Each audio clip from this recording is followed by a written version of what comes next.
And it's just the way he works real fast. So he's moving real fast all of the time. And Monday, actually it was Tuesday, I'm sitting in the office upstairs. Tuesday's his big meeting day. And he comes into the office and he's like, "Hey son, men's conference on Saturday, you're aware?" I said, "Yeah, of course I'm aware." He said, "Well, you've got 20 minutes. And then he closed the door and walked out, and I was like,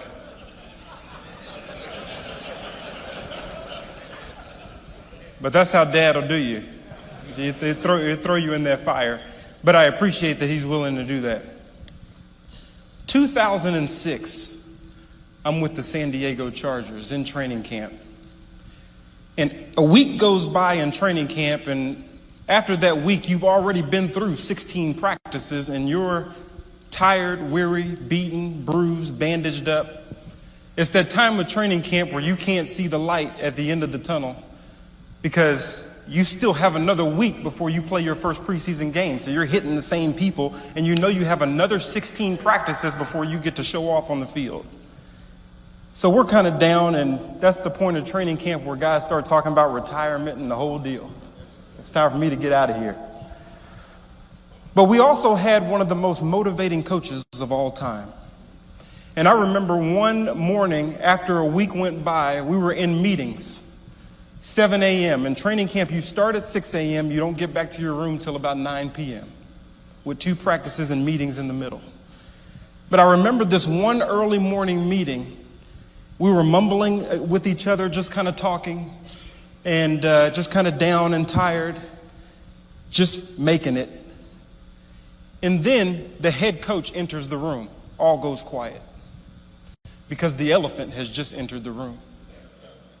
He goes by the name of Marty Schottenheimer, one of the greatest motivating coaches of all time, a genius.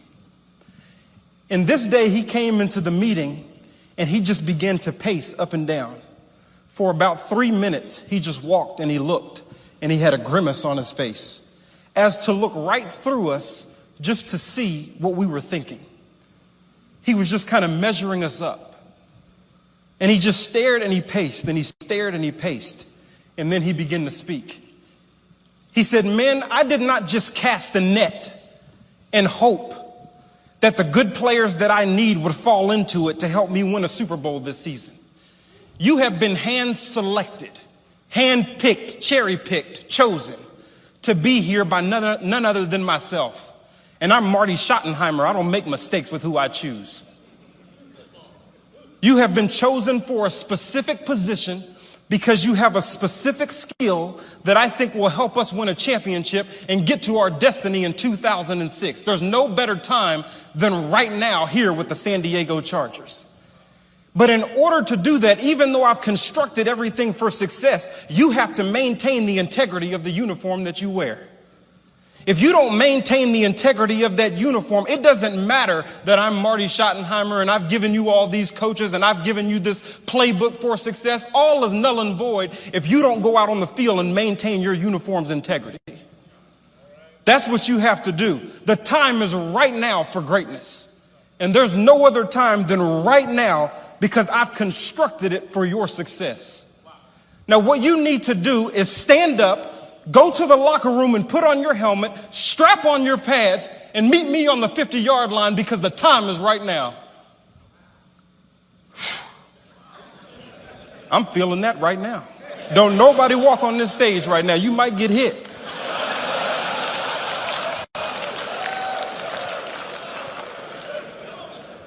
But one of the things that I thought about years later, that's a speech that you never forget. But one of the things that I thought about years later is, hasn't God said the same thing to me? He said, I foreknew you and predestined you to be conformed to the image of my son so that he may be the firstborn of many brethren. Those who have been predestined have also been called. Those who have been called have also been justified. Those who have been justified have also been glorified. So then what then can you say if God is for you? Who can be against you?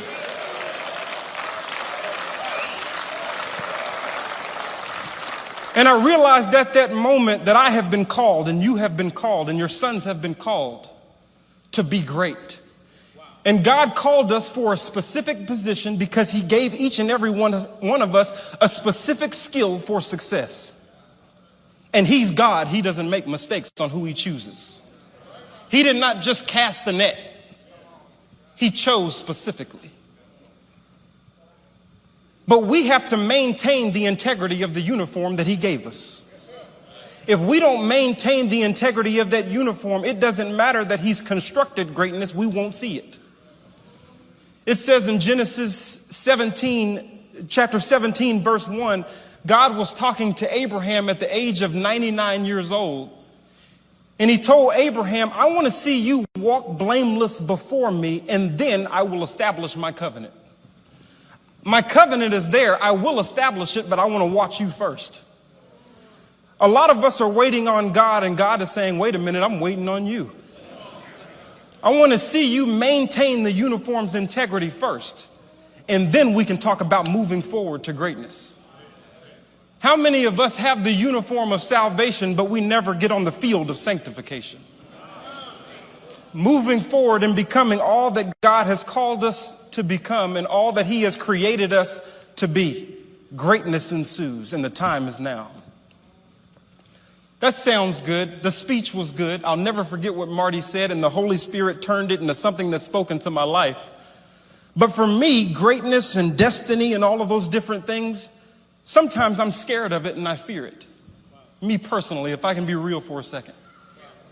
This very stage scares me because it's his stage, and I'm his son. And it's an intimidating thing to stand on this stage. Being my dad's son, from the outside looking in, Tony Evans and the family, the great kingdom life and all of that kind of stuff. But sometimes that stuff is scary. Sometimes I have a fear that rolls on the inside that I know is the enemy, but I still feel it because I'm human. And that fear is in, some people have started to walk to me and tell me, hey, I feel it in my spirit. I'm telling you, you're going to be the next pastor of this church. And I say, what church?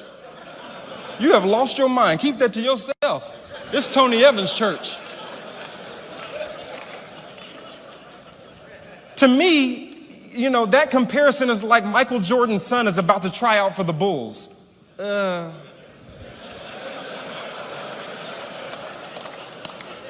doesn't quite work.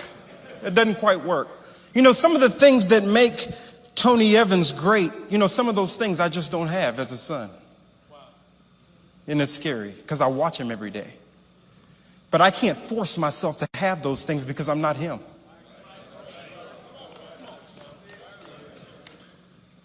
One of those things is he's an intellectual. He's up here. Go check his library out. You'll fall out. He reads a book a week. Nonstop. A book a week from cover to cover. Next book. He's read most of the books that are in his library. I read 2 pages and my eyes are watering.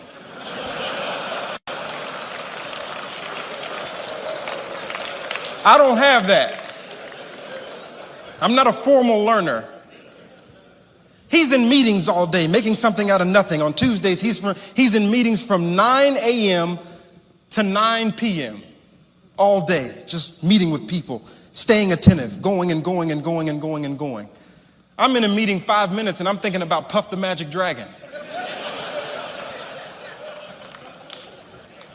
I just don't have some of those same things that made him great, but the word of the Lord stays the same for me too.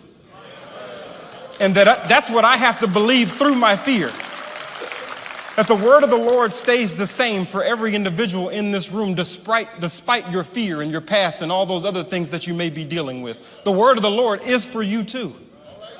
And it's something that we have to believe. Every day I just keep putting one foot out in front of the other. And when I look down sometimes, all I see is an abyss.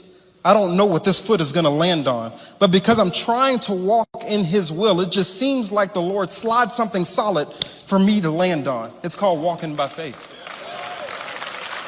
The assurance of things hoped for and the conviction of things not seen. Even through my fear. Sometimes God will allow you to walk on the very things that hold you in bondage to get to your destiny. And that's what I'm learning right now in my life as a son, as a 30-year-old who's still trying to figure it out and trying to stand on his word, knowing his word because you were fed it every night for dinner. But truly being able to apply the word in spite of your feelings. We're going to leave here today as kingdom men feeling it and ready to apply it. But you know the time has come for you to apply it when you feel like not applying it. That's the time when the game has begun. One of my favorite movies is X-Men. One of my favorite characters in X-Men is a character by the name of Magneto. I like villains. He could take metal and manipulate it and do whatever he wants with it. But in this one movie, he was in a jail cell that was hovering over nothingness because he can float and do all these other things. And so they had him in a jail cell that was hovering over a deep, dark abyss. And then 100 yards from the jail cell was the mainland. Well, one of his colleagues came to save him and tried to break him out and all of those different things. And he was able to open the door. But then he looked down and realized that if he took another step, he was going to fall. But he saw his destination, which was the mainland. So what he did was take iron from the jail that was holding him captive and putting it underneath his feet, and he would step on it. And he would take more iron and step on it, and take more iron and step on it until he got to his destiny. He was using the very thing that held him captive to get to his destination. And sometimes with our fear, sometimes with our past, sometimes without having a father, sometimes without having a blueprint, if we just believe the word and start applying that, God can put those very things that are holding us in our jail cell underneath our feet so that we can walk towards our destination. And these are just personal things. These are just things that I'm learning as I read the Bible and the Holy Spirit draws stuff off the page for me as I just walk this walk in my personal life. In Genesis 18:19, the Lord is talking to Abraham and he said, you have been chosen to lead your family after me so that I can fulfill my promise. Well, what was the promise to Abraham? I'm going to make a great nation. Well, that comes through a family. So he's telling Abraham to lead your family after me so that I can do what I said I was going to do. But you have to start by leading your family. One of the things that's great that God has blessed me with is a father that leads his family. We sit around the table every single night. Every single night we sat around that table and he would just feed us a plate of wisdom. And even though we were missing the Cosby Show because of that plate of wisdom,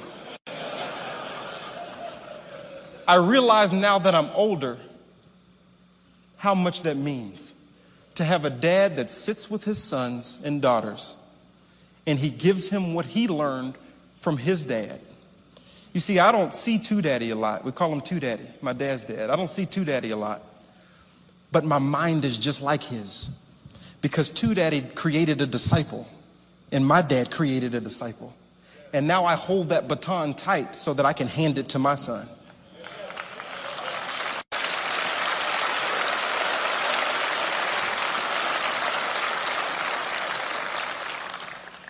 What Two Daddy had to do was pick it up off the ground, though, because he was the first. His father was around, but he wasn't saved. He got saved at the end of his life. So my dad grew up in a non-Christian home. Two guys that I never met witnessed to Two Daddy that I'll never see. I don't know if they're here. I don't know if they're not alive anymore. I don't know where they are. But those two guys that I never knew and never will know, those kingdom men that witnessed to my father, I wish they could see what doing one thing that God tells you to do, how that can change the course of generations.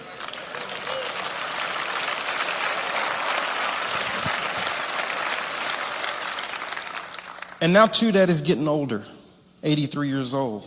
It's hard for me to see him walk with a cane now and not get around the same as I've always been able to see. And now, you know, what hurts me, they talked to me just yesterday in a meeting, and they said, as I watched that and then watched my father, they said, Jonathan, what is the most exciting thing for you right now as it relates to working with your father in ministry? I said, I feel sorry for my siblings because I get to spend more time with them than they do. I love being by his side and eating off his plate. I love it, and I'm glad that I have the opportunity to do it. And then they said, what is the worst thing about working with your father in ministry? I said, I really don't like it when he says, son, this is my last third of ministry. I'm 62 years old now. And at some point it has to come to a close.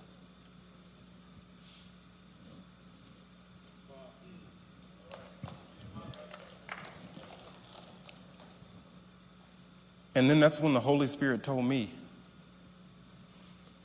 it's not coming to a close because you bear his name and you're just getting started.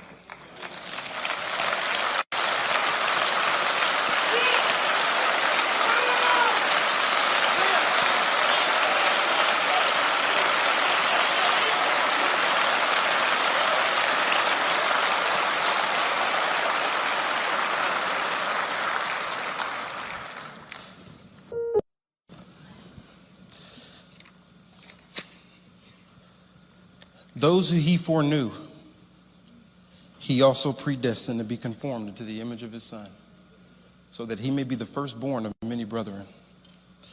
Those that he predestined, he also called. Those that he called, he also justified. And those that he justified, he also glorified. So what then can you say? If God is for you, who can be against you?